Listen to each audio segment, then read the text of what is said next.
now, friends and foes, another little human interest item. A father out in the wild and woolly Midwest was brought before the judge this morning, charged with spanking his 18-year-old daughter. His Honor dismissed the charge when Daddy explained that he did it to prevent her from taking part in a sit-down strike. And here's a tip for the police. The bookie offices of our distinguished racehorse expert, Mr. George Crandall, have been moved just around the corner to 7820 Vista Street, where you may still place your bets. Well, that is, if you can get in. And that, ladies and gentlemen, winds up another news and gossip broadcast by your columnist commentator, Swifty Taylor of the Globe Times. And thank you. Sound of the gong will indicate exactly 5 seconds before 7:45 p.m. This is station KGT atop the Globe Times building.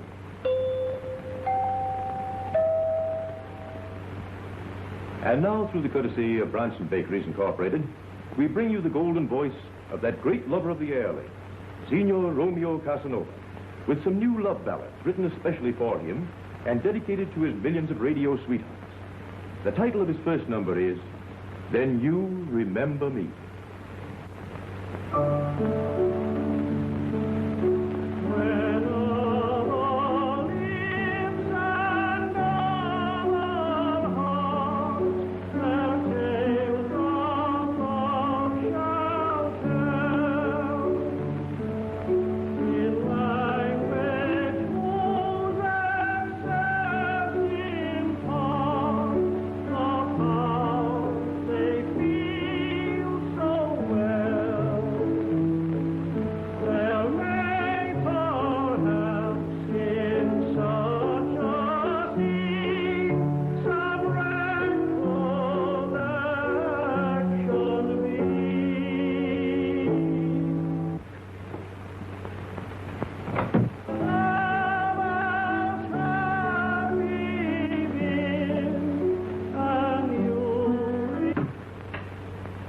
That cauliflower canary, too? Julie, are you going to make a career out of sewing on a button? After all, Mr. Taylor, I'm your secretary, not your valet. Never mind the back talk. Just step on it. Well, I may have been wrong for years, but I've always thought that this was the office of the nation's foremost radio commentator. So he thinks. Oh, I get it. Just a tailor shop. Ha! There's one for your column, Swifty. Yeah? It's cranks like that from guys like you that would ruin columns like mine. You shouldn't ignore a bit of wit. What? Wit. What with? I'm ill from laughing. Well, after all, I'm only a reporter. You said it. Well, I gotta run along and turn in my story. See you at the fight, Swifty. Okay, Jimmy.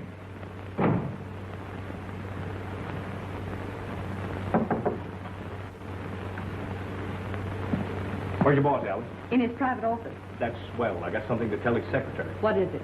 This. Jimmy Moran, what if Swifty and Julie looked out here and caught you? Well, do them good. Set them an example. They're crazy about each other and don't even know it. I know how to help them. How? Mental suggestion. Very simple. You pretend you're Julie, I pretend I'm Swifty. Like this. Your coat master. What'd you do? Sew the button on the coat or the coat on the button? Hey, what kind of thread is that? I didn't have any thread. I used yarn. Now, you don't knit buttons on coats. You think it'll hold? I have my doubts, but you can only learn by trying. You know, as a button knitter owner, you're a great little secretary, Julie. And the next time, don't try to leave the elevator until they get the door open. Relax.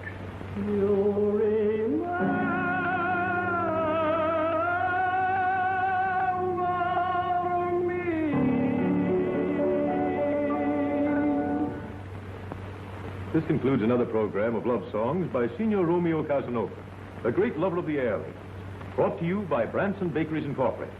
And now, as usual, the Signor will personally say goodnight to his sweethearts all over the world, including you and only you, forever. Good night, sweetheart. Sweetheart. Yes, dear. What'd you say? Skip it.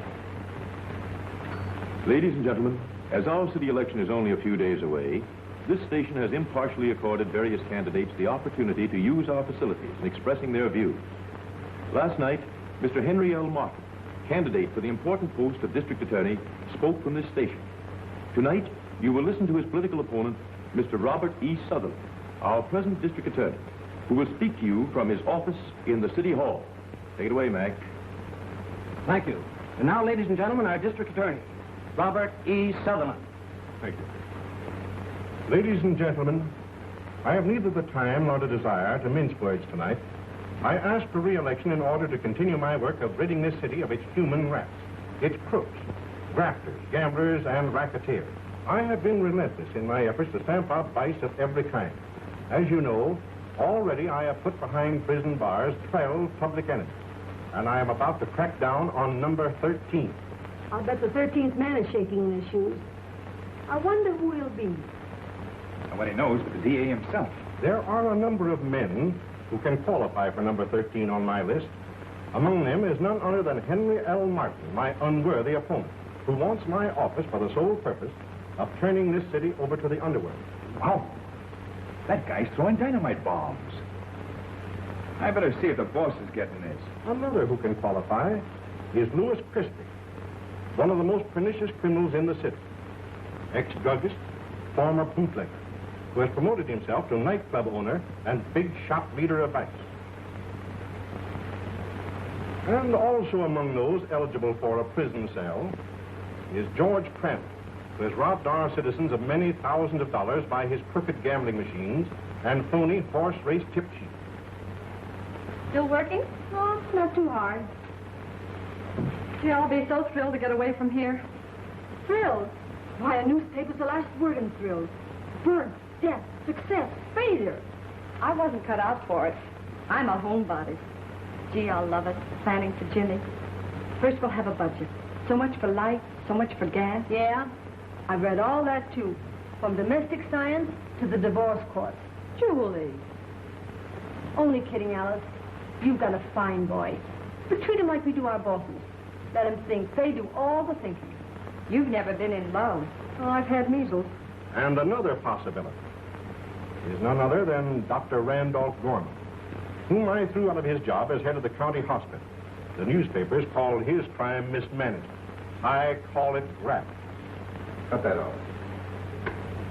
Yes, Mr. Baldwin? Joe, have you got that political shindig at City Hall well covered? I sure have, boss. Good. Hold page 1 for a makeover. I'm going to the fight. I'll check with you later. Good time at the fights. Throughout my term of office, I've been hampered in my campaign and efforts to stamp out vice and crime by many unjust and undignified attacks on me by the Globe Times and its publisher, Andrew Baldwin. Nevertheless, I will continue to fight. That's going too far. I haven't hampered him. I've helped him when I thought he deserved it. Don't let it get under your skin, boss. It's the first chance he's had to get back at you. Let's get a load of it. Yes, my friend, 13 will be a very unlucky number for someone tomorrow, because I shall go before the grand jury and start him on his way to the state penitentiary.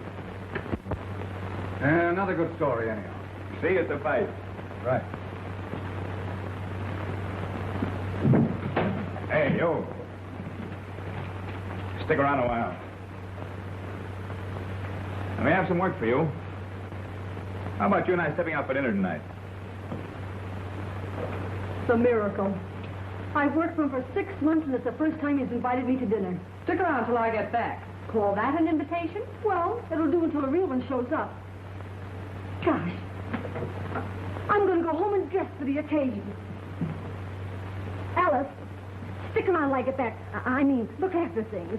You like him a lot, don't you? Behave. He might not know me and take me to a swell place. Another miracle. The miracle will be if he remembers asking you. Don't be a pessimist.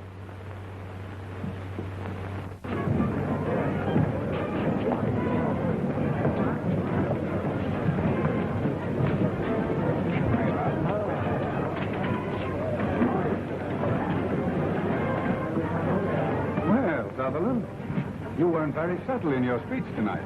I had no intention of being. I think you'll regret that little attack on the Globe Times. You've been attacking me for months. Don't forget, Sutherland, my paper can break you. You haven't had much luck so far. Well, maybe you'd like to bring me before your precious grand jury. If I do, I'll make it stick.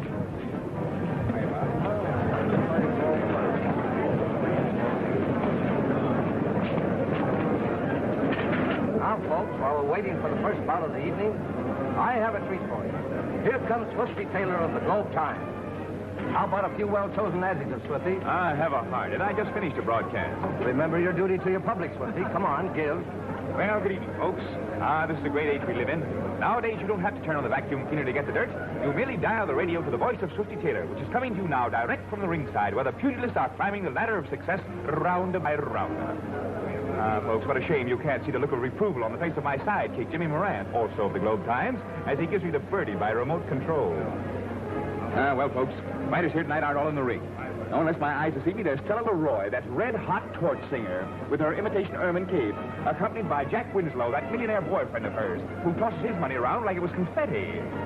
And there's fighting Bob Sutherland, our daring DA, that titanic terror of the underworld, if any. Yes, indeed, folks, have that speech the DA made an hour ago. He reminds me of Daniel in the lion's den. All around him are the lions whose tails he pulled. A few seats away, there's Mr. Louis Christie. We call Mr. Christie an ex-druggist, a former bootlegger. Well, Louis, the DA sure got a lot up his chest tonight, huh? Yeah. Make room for a lily. What a night for big shots, folks. A few seats away from me is my boss, Mr. Andrew Baldwin, publisher of the Globe Times and owner of radio station KGT. A few seats away, there's George Crandall. The DA said that he was robbing us poor folks with his crooked slot machines and his tip sheets. Remember? And there's Dr. Gorman, that familiar fight physician who recently resigned from the county hospital, assisted by the DA, according to Mr. Sutherland's broadcast tonight. Well, folks, the fight's about to begin, so I'll turn the microphone over to your regular broadcaster who, incidentally, gets paid for it. This is the voice of Swifty Taylor, who gives you the high-up on lowdowns. Take it away, Ed. Thank you, Swifty Taylor. The fighters are coming into the ring, folks. I'll let you listen to the fight announcer. Change these seats. I don't want to sit behind the DA. What's the matter, honey? Has he got something on you? Nobody thinks he has something on everybody.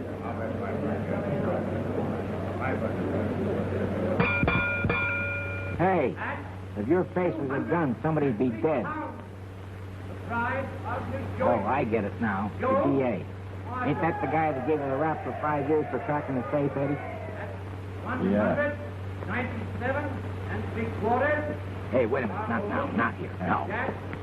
Dynamite.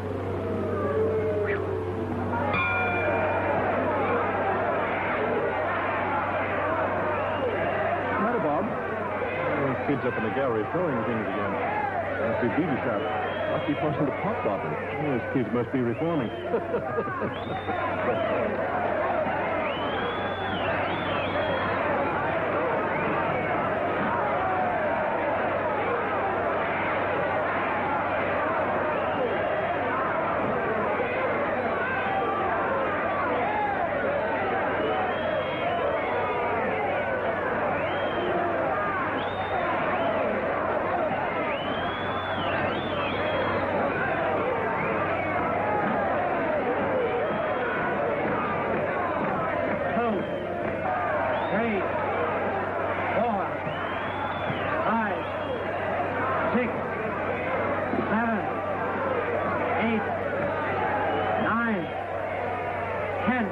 You're out. Yeah. Give it up. Come on, let's blow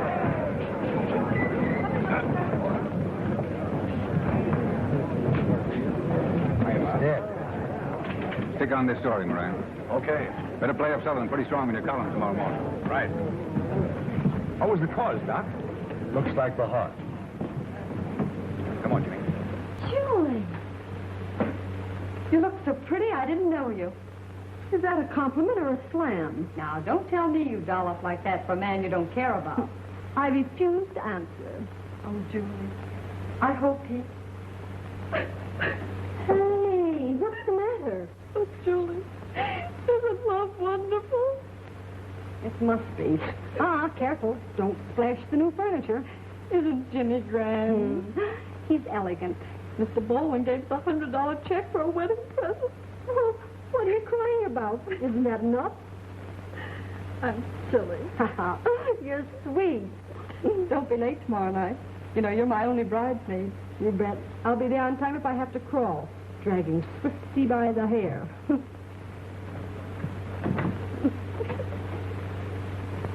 Alice, scram. I was just scramming, Mr. Taylor.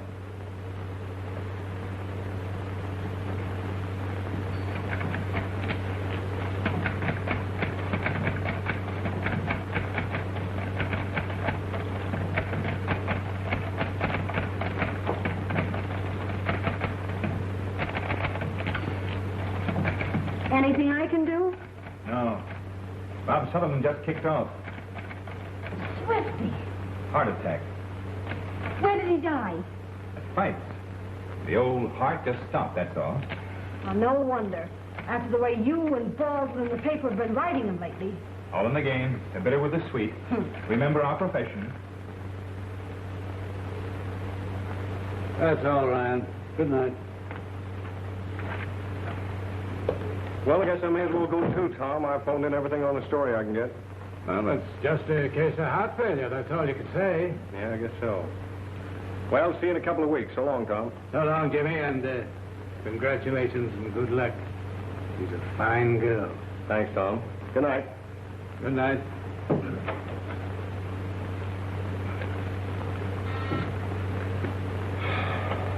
Yeah?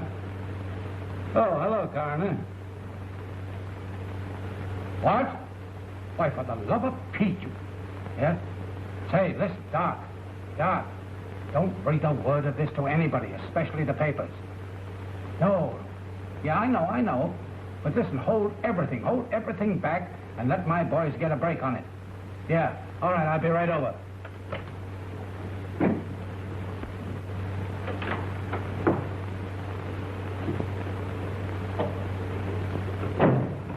Hello, Dave. Howdy, Jim. What gives out? I smell news? No, that's just formaldehyde. Sure too bad about the DA, wasn't it? It sure was. Say, can't you cops find enough trouble without hunting for it with a microscope? I'm just watching some public enemies. Why don't you pinch them? Wish we could. Here, have a look. Boo! What's that thing in there with the long horns and legs? One of our best friends. He helps to keep us alive and well. Well, the old so-and-so. Who'd have thought it? Well, you can have him. He scares me. Hey, you! Give me that. What is it? That's a needle dipped in curare. That's swell. Now, what's curare? That, my bright plumage pal, is the dope the little Malay headhunters put on the end of the poison darts. And very efficient, too.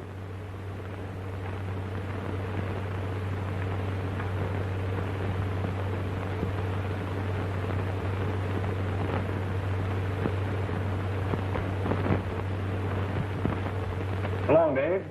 Don't go mad, Jimmy. What's the hurry? I gotta see a flea about a dog.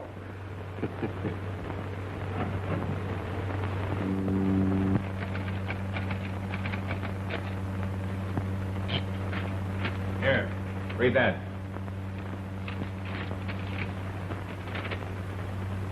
Oh, so now he's a splendid man, a courageous fighter, a champion of law and order, a paragon of civic virtue. Of course he was. Then it's a wonder you in the paper didn't hand him a few bouquets while he could still smell them. Politics, my beauteous one. You wouldn't understand. Do you? Don't pin me down. I'm going to bust in on the air with a flash announcement.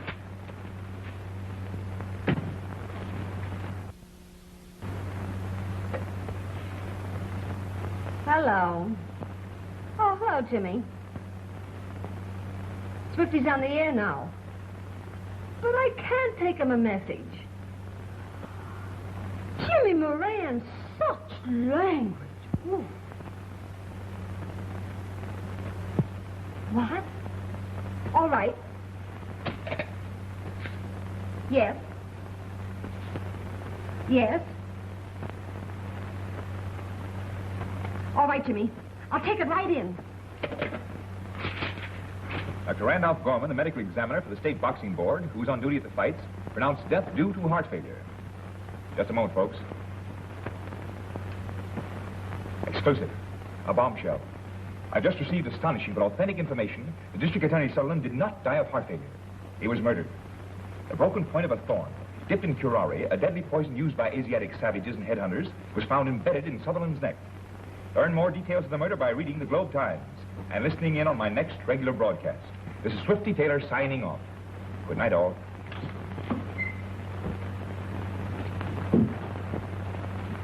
You got that, boss? Get what? The DA didn't die of heart failure. He was murdered by a poisoned dart.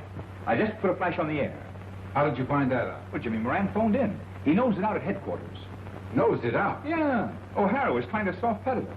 Well, We'll throw plenty of harpoons into the department about that. Yes, boss. Joe, hold everything. There'll be an extra coming up. Sutherland was murdered. Check with the city room. Right.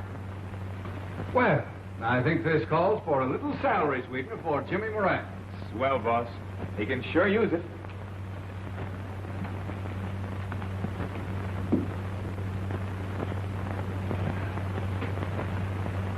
Well, I hope the DA won't hold it against me for all the things I wrote about him. It's all a part of the game. Keeps the administration on its toes. Are we still going to ride the administration? No, I think we'll bury the hatchet.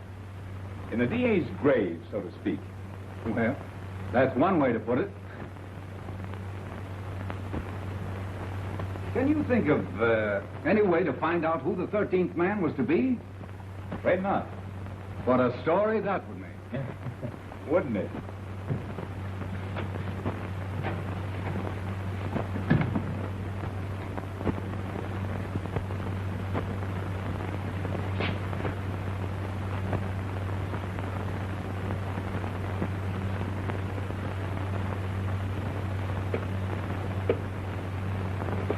Look at my hat.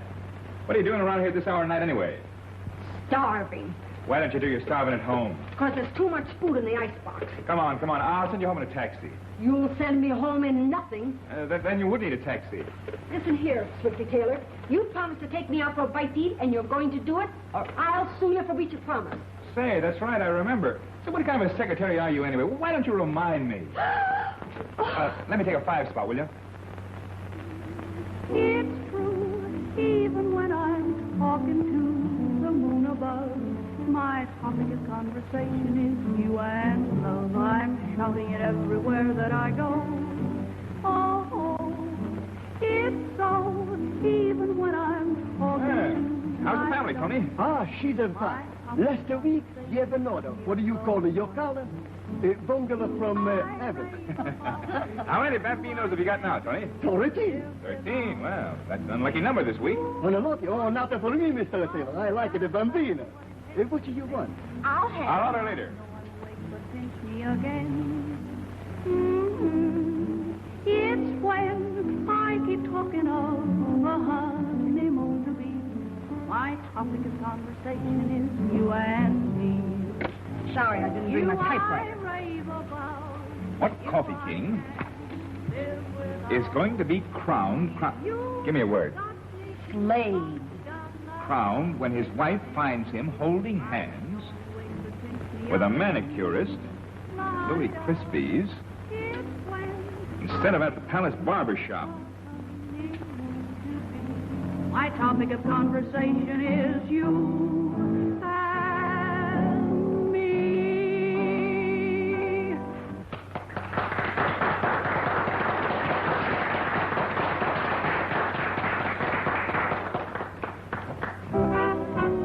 How can I concentrate with that noise going on? After all, Mr. Taylor, this isn't your office.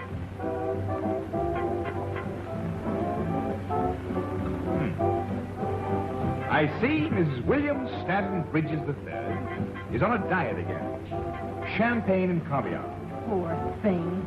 Hello, Swifty. Well, Romeo Casanova. As big as life, and that's plenty big. Sit down, Romeo. Thanks, Swifty. You entertain Miss Walters. I'll see you all later. Oh, sure, anything for a friend. Do you put the feedback on here off, Miss Walters? Not yet. Do you? Sure, I just finished, and it's great. Yeah, I'd buy you a drink, but it's bad for me pipes. You see, I gotta stay in shape. I run the gymnasium. Doesn't that interfere with your singing? Oh, no, just a change. You see, us artists gotta have recreation. So I train wrestlers and fighters. You are versatile. Say, you might need some strong guys sometime to help you move or something. Well, if you do, just give me a buzz. Thanks, I'll remember that. Well, hiya, Lloyd. Hello, Swifty. Having a good time? Oh, yeah, in a big way. Big Mouth Taylor. Did you hear the crack he made about us at the fights tonight? I want to see that guy. He can't insult American womanhood on the radio and get away with it. I'm going after him and tell him off. Sit down, Jack. Don't mingle with Swifty over there, because the best you'll get out is the worst. How about having a little drink with me? Well, I've done that before. Come on.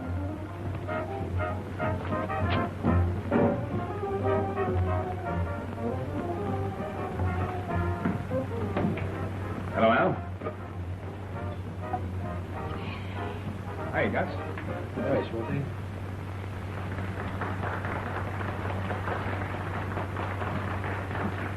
What'll it be?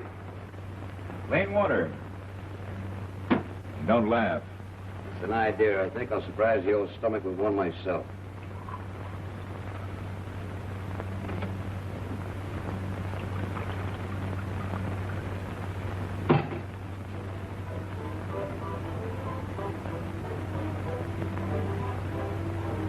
Well, here's to Bob Sutherland. May his soul rest in peace. What's wrong? He was a good friend of yours, wasn't he? I wouldn't say that. After all the times he's put the heat on me, pulled in my boys, closed this place up. Well, he won't bother you anymore. All right. Here's to the DA.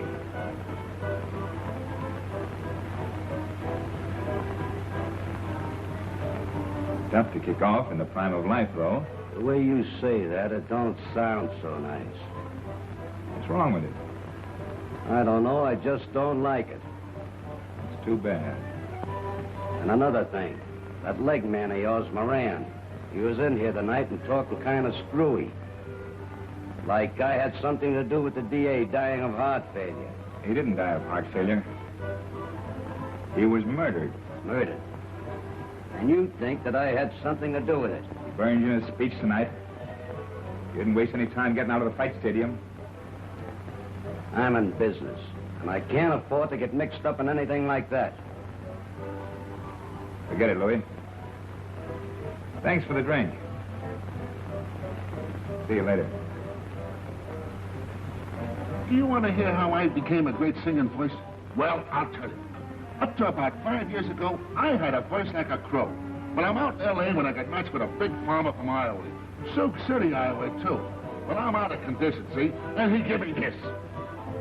And I did something to my vocal cords, and that's how I became a great singer. You think it'll help me any? Oh, I'm sorry, Swifty, but I was just telling the kid here how I got a great singing voice. That's okay, Cassie. You didn't hurt her any. Good night. Good night.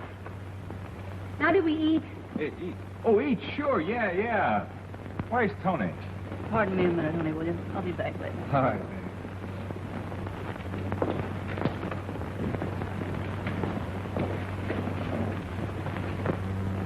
Listen, wise guy. If you know what's good for you, you lay off those cracks about me and Miss Leroy. Say, now, wait a minute, Winslow. A little publicity might build Miss Leroy up to a real attraction. Why, you... Oh!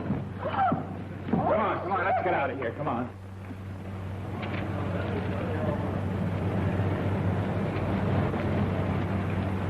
Want onions on those hamburgers? Huh? Oh, yeah, pile them on. How about you? Nope. They won't mix with those champagne cocktails. What champagne cocktails? The ones we didn't have. And to think I got all dressed up for this. Joe, give me a rewrite on the election story. Jimmy, you usually have an angle on every killing. Have you got one on this? Well, just a wild hunch, Mr. Baldwin.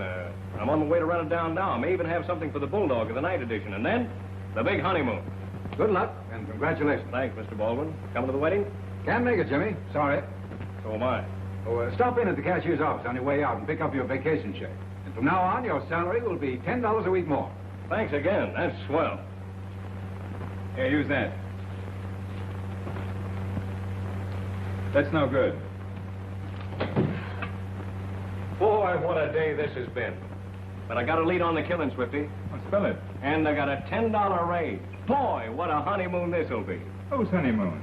Has it escaped that gigantic intellect of yours that Jimmy is getting married tonight? And your best man? Don't be a sap. He sticks on this story. You can postpone the wedding. Say, my wedding's the most important thing in the world to me, and I put it off twice now on account of you. Then once more won't hurt. Yes, it will. It's bad luck to postpone a wedding. You keep out of this. The only thing he cares about weddings is to make people sore by announcing them too soon. He can't announce this one too soon. Well, so long. I got a lot of stuff to look up. You stay on this story. Romantic as a turnip. I got a check for Jimmy for a couple of $100. Another one? What do you mean, another one? You touched your bank account for $200 the day you found out he was going to be married. Oh, well, make it 50.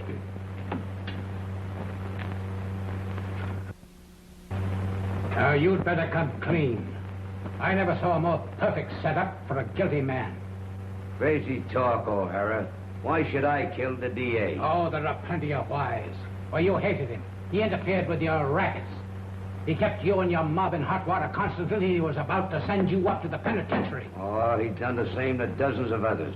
Yes, and what's more, you sat near him at the fights. And then you lammed out of there in a mighty big hurry. I'm dying laughing. Louis, you were once a druggist. Sure. I was once a baby, too. So I heard. What's being a druggist got to do with it? Well, now, I'll just explain it to you. It means that you know all about poisons and how they act. Certainly, Lieutenant. Every doctor knows about poisons. You can't get out of this, Dr. Gorman. Well, you had every reason in the world to kill Sutherland.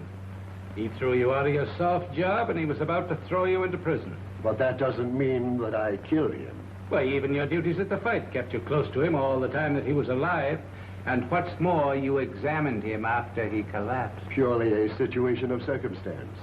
It means nothing. Except it gave you a perfect opportunity to slip the poison into his skin while you were handling him. But, my dear man, by that time he was dead. I'm not so sure. I suppose you thought it was an easy thing for a man to use a powerful poison to get out of trouble? Only in your case, you got yourself into it. All right. I doctored up a racehorse down in Florida. And I got thrown off the tracks.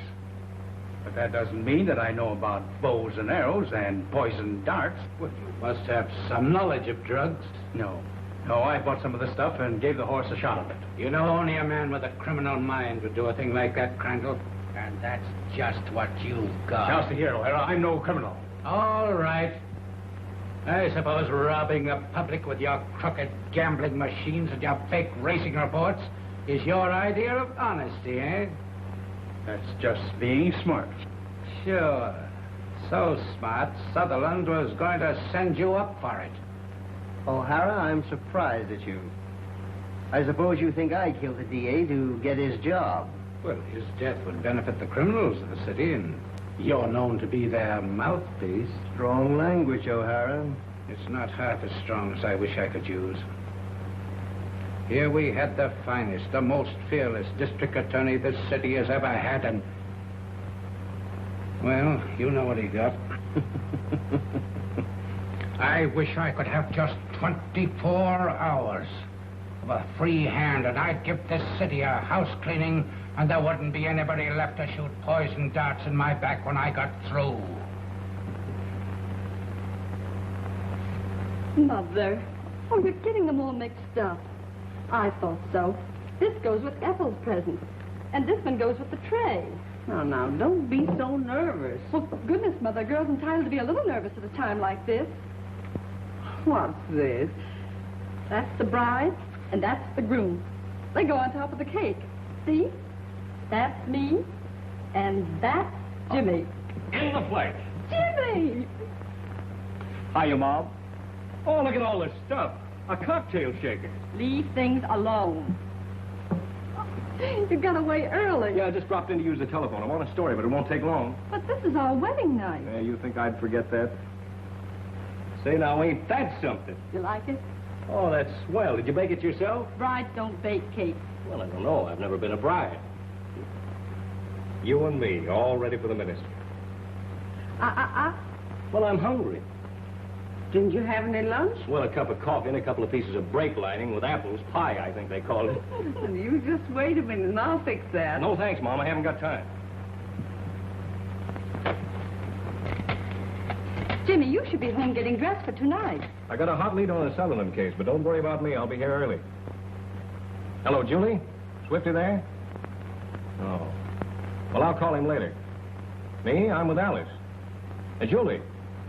Don't forget, it's up to you to get Swifty here on time and with his shoes shined. Oh, you won't know me. I got a new suit. Bye. Now I've got to get a hold of the boss. What's his home phone? Oakmont, 2864. I'll get it.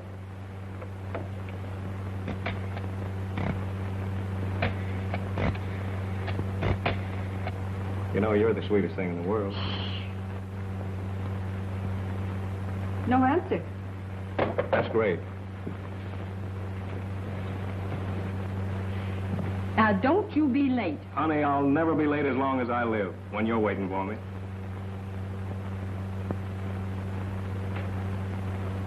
Goodbye, sweet. Goodbye, Jimmy.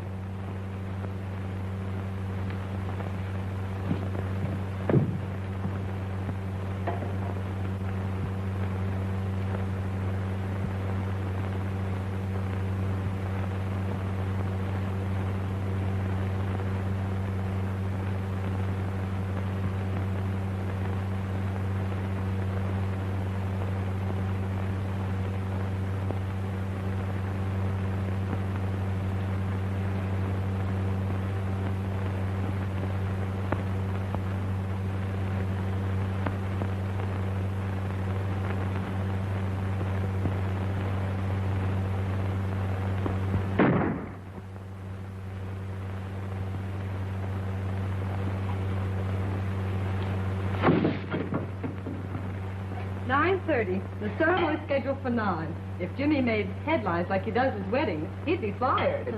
Don't let that worry you, honey. Newspaper men lose their supposed minds when they're hot on a story. Alice, of course, you don't have to be crazy to be a newspaper man. But it does help. Do I get your thought? Uh-huh. He's probably forgotten the minister and the license and gone back to bring them both. Aren't the presents lovely, Julie? Grand. And I'm crazy about this toaster. And from the office boy, too. Imagine. He thinks next to Swifty that Jimmy's the grandest fellow alive. He is. Next to Swifty. And the little bride and groom. Aren't they cute? Jimmy, what's the matter? Come on, Jimmy. Pull yourself together. It's your wedding day. There. Now he's all right. That must be Jimmy and the minister now. I must go powder my face. Me too. Matter? It's going to be tough to tell you this, Swifty. Jimmy? Yeah. A couple of the boys in the radio car found his body on Madison Drive. What happened? Well, it looks like they took him for a ride. I didn't want to phone, so I came myself. Thanks, Tom. You want me to tell the little girl? Tom, this is the first time in my life that I haven't wanted to be the first with news, good or bad. I'll tell her. I've got to get back to headquarters. Wait for me. I want to go with you.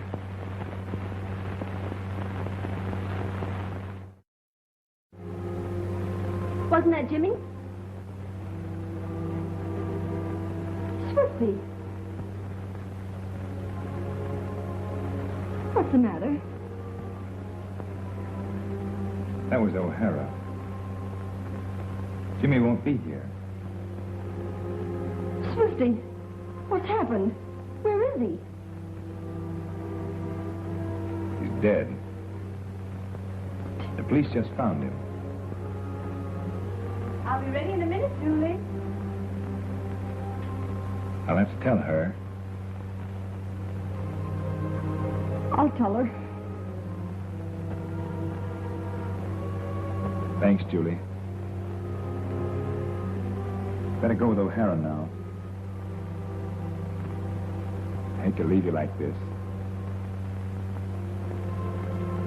I'll pick you up later.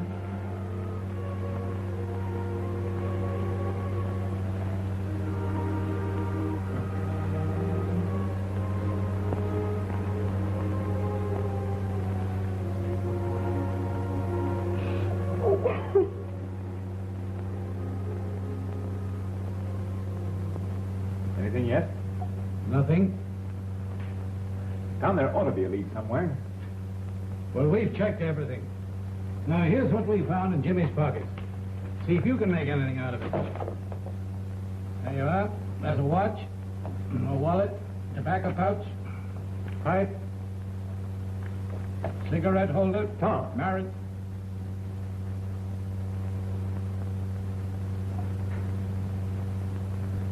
Jimmy never smokes cigarettes.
Thought I told you to stay home today. You went through enough last night. How about yourself? It's different with me. Then it's different with me, too. Thanks for the bouquet. Just to help out an old lady. Yeah, what old lady? Oh, I don't know. Just an old lady. And anyway, the flowers are for me. I just lend them to you. Cheer up. I know just how you feel.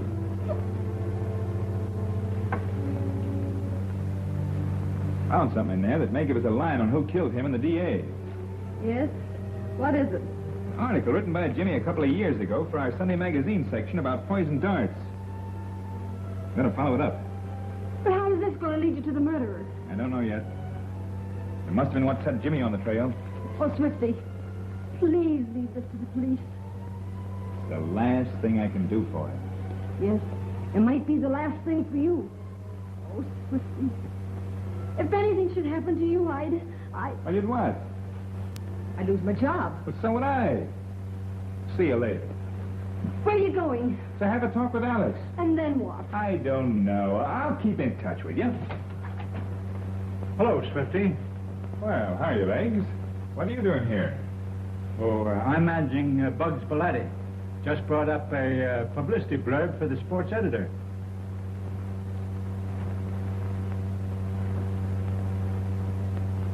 Alice? Didn't Jimmy even give you a hint as to where he was going when he left here? No, nothing. You seem nervous or worried. Not any more than any young fellow would be on his wedding day. He was only here a few moments. He tried to call you, and when Julie said you weren't in, he tried to get Mr. Baldwin's home. What for? I don't know. There wasn't any answer.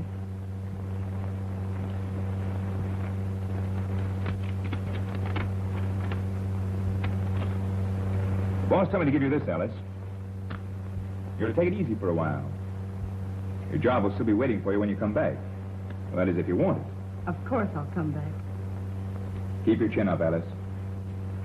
All expenses are taken care of. Thank you, Swifty.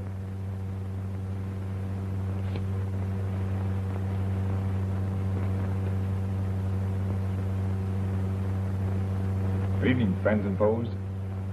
I hope that you will forgive me if I refrain from my customary kidding and feeble wisecracks. All this afternoon, I've been traveling a trail that I hope and expect will lead me to the murder of my pal, Jimmy Moran. It's evident that Jimmy was at work on a hot lead when he himself met death. I'm starting to follow Jimmy's footsteps. I'm already in possession of certain facts which I am positive will sooner or later reveal the killer. I'm convinced beyond all doubt that whoever killed Jimmy also murdered District Attorney Sullivan.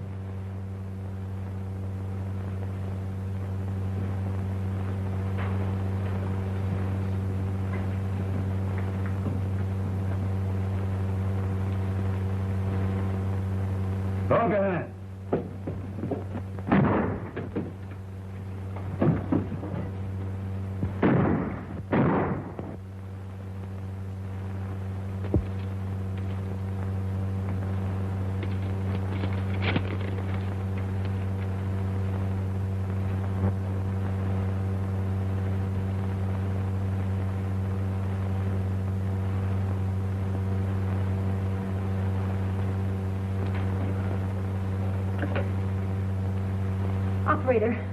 Operator, get me Casanova's gymnasium. Mr. Casanova, this is Julie Walters speaking. This is an unexpected pleasure. No fooling. What can I do for you, Miss Walters? Mr. Casanova, I want to hire 2 big husky men to act as bodyguards for Mr. Taylor. I got just the guys you want. Hey, Iron Man. Yeah. You and One Punch, come here. I got just the guys you want. They're big, they're brave, and they're brainy. Well, anyway, they're big and they're brave. I'll send them right over. So long. Say, can you 2 masterminds get over to the Globe Times building without falling through a manhole? Hey, are you incinerating that me and One Punch is dumb or something? Well, nothing like that, but say, how'd you like only $10 apiece? Doing what? Bodyguard. Bodyguard? Who's dead? They're both of you. Now get right over to Swifty Taylor's office. Swifty Taylor, the poker I went 3 rounds with in New Orleans once? Nah, he's the guy on the radio. He's a crooner like Cassie. A crooner like Cassie? Get out of here. Get out of here. Why, you look as if you'd seen a ghost. Laugh that off. There's my laugh. Aren't you going to do anything about it? Yeah, forget it. I've had those things before. Yes, but you've never been in a spot like this before. A guy doing the job I'm doing is always in a spot. But after those threats you made on the radio... Oh, worrying about me? No. I'm worried about the $5 you owe me. Remind me to pay you. Go ahead and talk to the boss. I'll see here, Commissioner. This paper helped put you in office. But by Jupiter, we'll blast you and that comic opera police department of yours right out of your swivel chair, unless you start getting results. What have you accomplished on Sullivan? Nothing. Now one of my own staff is shot down like a dog. Now I want results, and I want them quick, or I'll bust this town wide open right down the middle. Well, that ought to get some action. Well, it certainly should. Have you talked to Julie? Oh, about those death threat notes? Yeah. Well, don't you think it might be wise and lay off, as the note says? Not in a million years. Oh, I know how you feel on account of Jimmy. Now, listen, boss. Jimmy and my job are about the only 2 things in the world that I give a steam-heated hoot about. I'm going through with this. All right, Swifty, and more power to you. And I want you to know that this paper is behind you with everything we've got. But be careful. I am always careful. I'd hate to lose you. You won't. Yes? Have him come in. It's O'Hara. He wants to see you.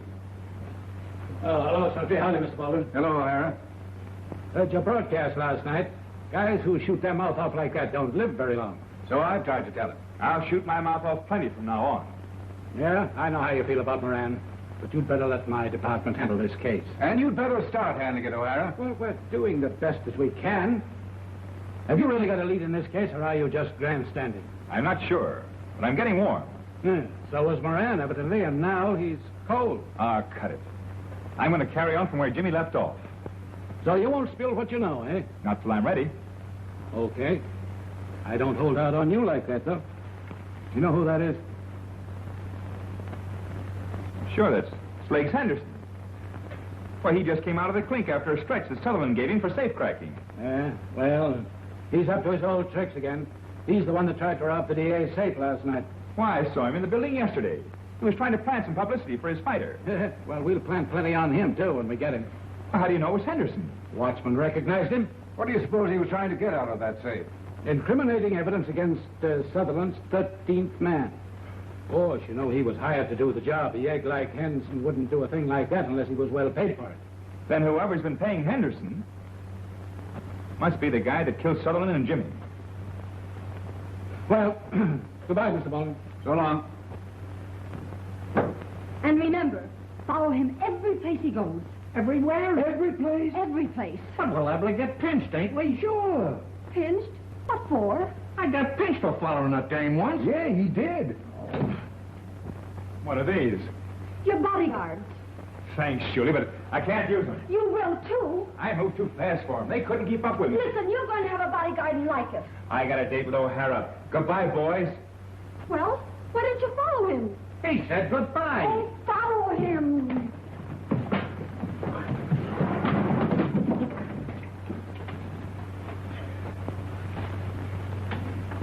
Well? Oh, here's what I wanted to show you. What is it? It's the evidence Legs Henderson tried to steal out of the DA's safe last night.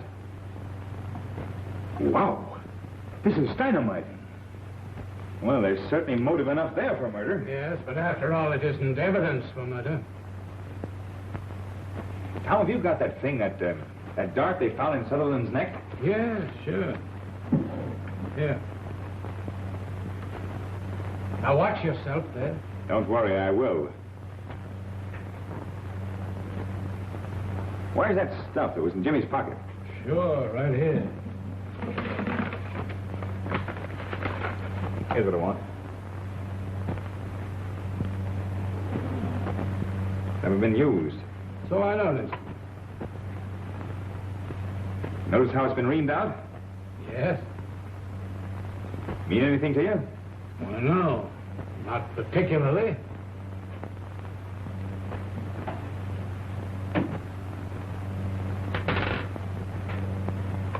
Watch this.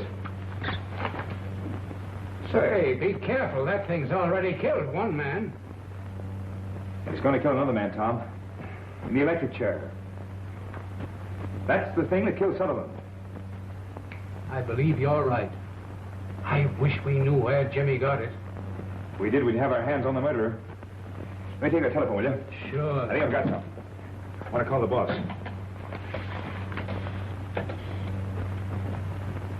Hello. Hello, let me talk to Mr. Baldwin. Swifty Taylor talking. Oh, hello, A.B.? This is Swifty. I've got a hot lead on that Sutherland killing. That's great. Go to it. How about having lunch with me at the usual place? Oh, and by the way, A.B., in case I'm late, will you wait for me? Yes, it's very important. Thanks, B.A. Well, Tom, I'll be seeing you. Say, now, wait a minute. Don't you think I better go along with you? Well, not just yet, but if I find what I'm after, I certainly need you then.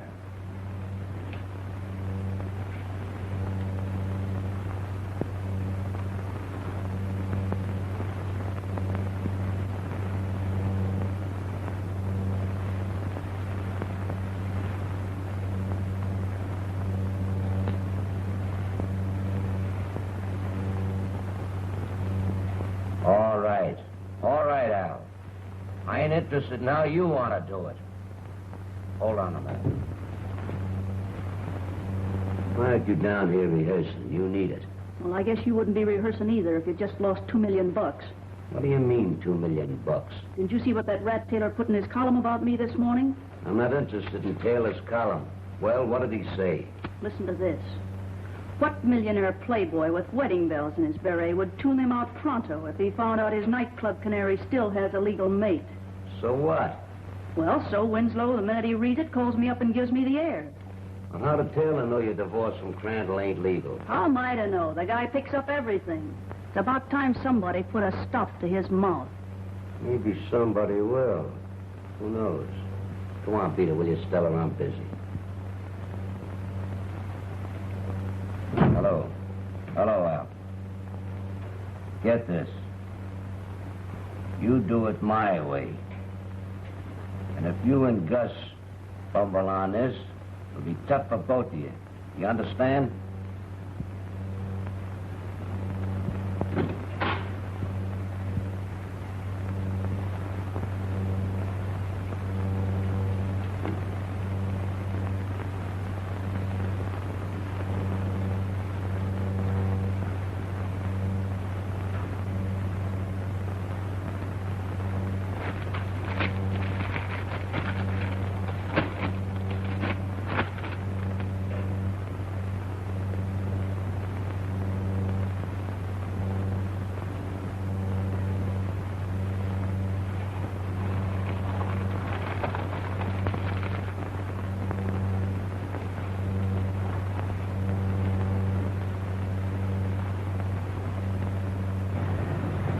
Listen, Punchy, you can't follow a guy until you know where he is, right?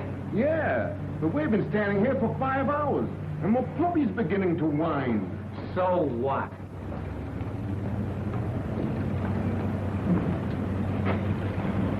So what? The gal said to follow him. So we wait till he gets in, we follow him up on the elevator. That's simple enough, ain't it? Yeah. That's him coming now, ain't it? Sure. Now we follow him. Hey, Swifty, come here a second. Yeah? Get in, my friend. What is this, a ride? Now, we're gonna have tea with the boss. Get in.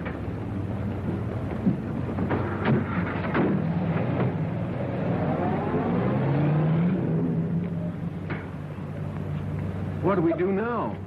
Well, in movie pictures and books, they always jump in a taxi and say, follow that car.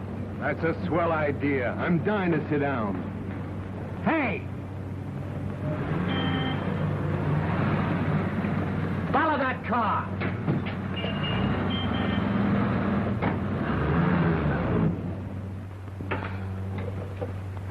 Heard from Taylor?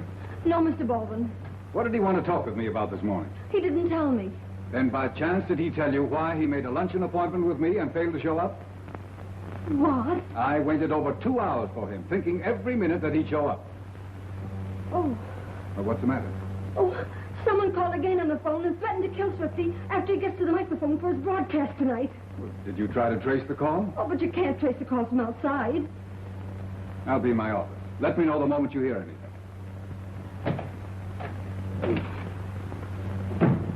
Get me Lieutenant O'Hara, police headquarters. And hurry, please. Yeah? Oh, hello, Miss Walters. Why, no, he was here this morning. I don't know. Oh, yes, he was to have lunch with Mr. Baldwin. That's just it. He didn't show up. And another death threat came in on the phone. Oh, Lieutenant, you've got to do something. Don't let anything happen to him.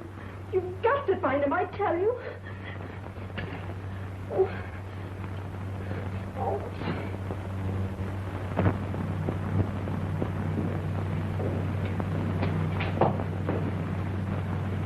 Hello, Crispy. Hello, Swifty. Nice of you to drop in. Moved your offices, huh? Yeah. Sometimes we have to.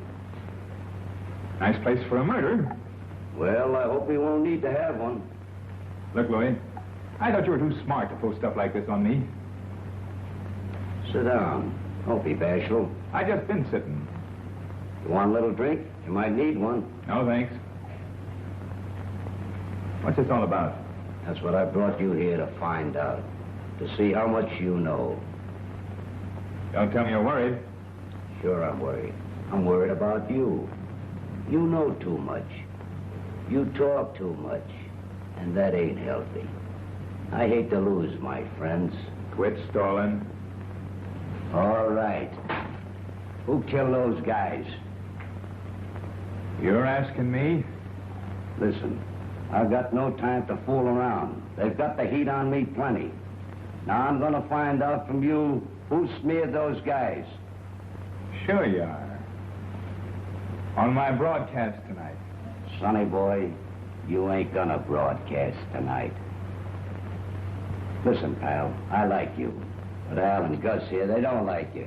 And if this would take you in there and rough you up a little bit, I may not hear it. I may be a little deaf. As well as dumb.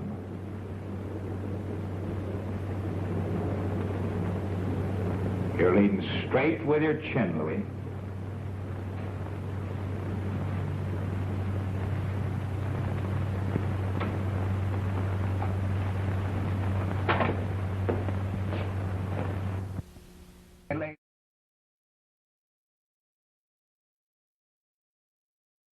Yeah. Oh, but wait a minute. No. Yeah. Get rid of her. Tell her he's cock out of something. Here, let me talk to her. But look, lady, your boyfriend is stiff, plastered. We just saw him go into the Acme Distillery warehouse with a couple of friends, and he ain't come out. You mean he's still there?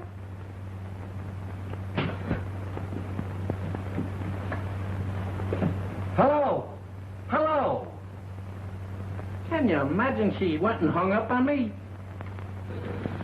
Hey, boss. Can we go to work on him? Not yet. Give him time to think it over.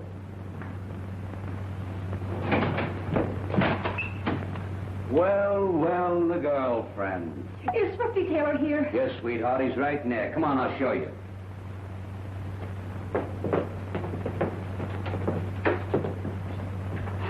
Swifty! The idea of this? Wasn't my idea, but it's pretty good. Now that she's in it, are you gonna talk? On the air. Okay, sweetheart. Anytime you get hungry, just press the button and the bellboy will be right up.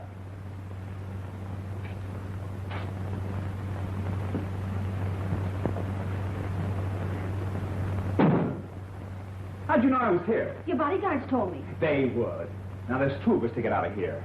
Well, how did you get here? Don't ask questions. Just think of some way to get out. Why?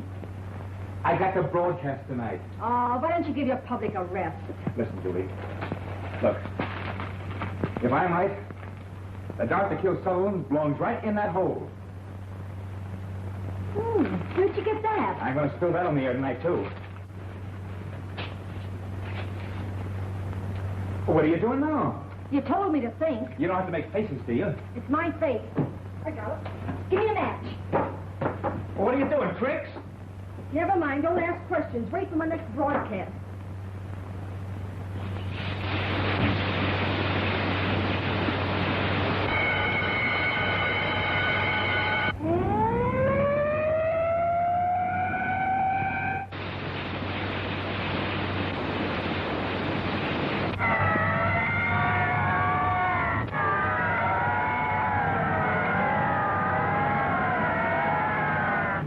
What do we do now? Sit and wait for the fire department? Bright girl. Well, it looked like a good idea at the time. Hey, look! It stopped raining. Let's go home. Where's the fire? You're a fireman. Tell me. Here, Julie. Take these poison darts to Dave Elliott, the police chemist. Have him check them to see if it's the same poison that killed Sullivan. Now, you wait at the office for his phone call. No matter where I am, you get hold of me and give me the answer. Now, step on it. Hurry. Okay. Say. Oh, wait a minute, will you? Wait a minute.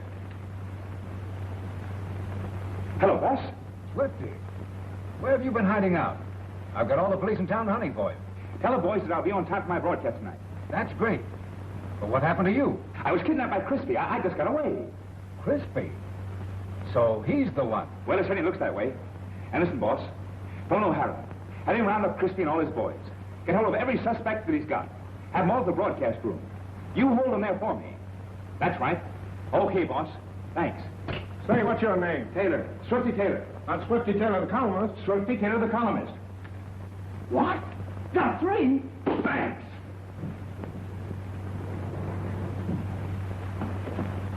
O'Hara.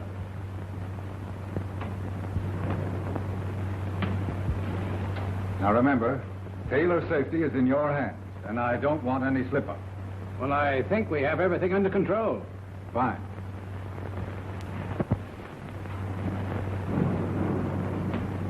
Everybody here? Yes. Everything set? I hope so.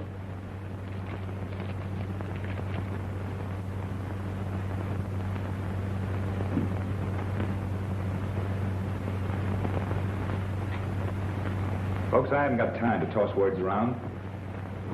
I'll tell you why you're all here, in case you're interested. At 10 o'clock, my broadcast starts. Before it's ended, I expect to fulfill my promises made to my listeners and disclose the killer of District Attorney Sutherland and my friend and associate, Jimmy Moran. I'm not a detective. I'm a newspaperman. But of this I'm certain. Every one of you had more or less a motive to kill these men. Frankly, I'm not positive yet who did it. But I have a chain of evidence so strong that I think I can disclose the killer. I'm waiting now for final and definite proof. Quiet, please. We're on the air in 10 seconds.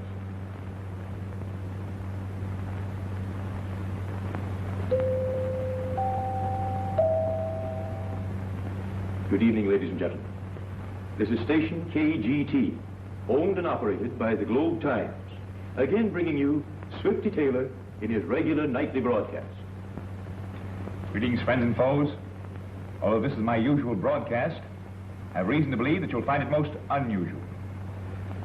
I came very near not being with you tonight because a certain gentleman, for reasons best known to himself, tried to keep me out of circulation. First, I shall explain briefly how I arrived at my suspicions as to the identity of the killer. In Jimmy Moran's office, I found a Sunday magazine article written by Jimmy several years ago about poison darts, which evidently gave him a clue. He started to investigate. He was murdered. The person who killed Jimmy was forced to, for the very simple reason that Jimmy had learned too much. It was also the same man who killed Sutherland. Jimmy had even found the weapon that was used in the killing. The newspaper article also gave me a clue, and I started to retrace Jimmy's footsteps. Lieutenant O'Hara and I had been puzzled by a cigarette holder that had been found on Jimmy's body. Jimmy never smoked a cigarette in his life. I tried blowing the poisoned dart through the cigarette holder. It worked perfectly. Some outstanding facts had already begun to point the finger of suspicion towards one individual. First, Jimmy Moran had tried to phone a person who was prominently mentioned in the article about poisoned darts. Second, I recognized that person's photograph in a group of those who were on the expedition described in Jimmy's story. Third, that individual sat near Sutherland at the fights. And among a most interesting collection of trophies and relics, I found the identical poison dart container pictured in the article. Before I could have the police check on this cunning little toy, I was kidnapped by Mr. Crispy. Naturally, Mr. Crispy had the best reasons in the world to prevent my appearing on this broadcast. Yes? Yes, Mr. Elliot. He's on the air. Thanks, Mr. Elliot. I'll take it right in. Then I was almost sure I knew who the murderer was. But to be positive, I'm having the police chemist check the dart to see if it was dipped in the same poison that killed Sutherland. Just a moment, folks. I think my answer has arrived. The answer is yes. That means that the murderer of Sutherland and Jimmy Moran, the man whom the district attorney was about to indict for political graft running into millions of dollars a year, the man who hired Legs Henderson to rob the DA's safe from incriminating evidence, the man who waited at lunch for me today while I searched his house, and whom Sutherland was about to indict as a 13th man is... Look out! Keep your hands right by there, Baldwin. All right, Frank. Pardon the interruption, folks, but the man that I was about to name as the murderer is Andrew Baldwin, who killed Robert E. Sutherland because the late district attorney was about to expose him as the underworld leader of this city. Baldwin has just confessed and is now in the custody of police. Read the details of this murder case in tomorrow morning's Globe Times. And now, folks, for another exclusive news bombshell. Your correspondent, Swifty Taylor, is about to sign off the air for 2 weeks, to sign on for life with his gorgeous little secretary, Miss Julie Walters. Good night, all. Okay with you, honey? Station KGT. When do we eat?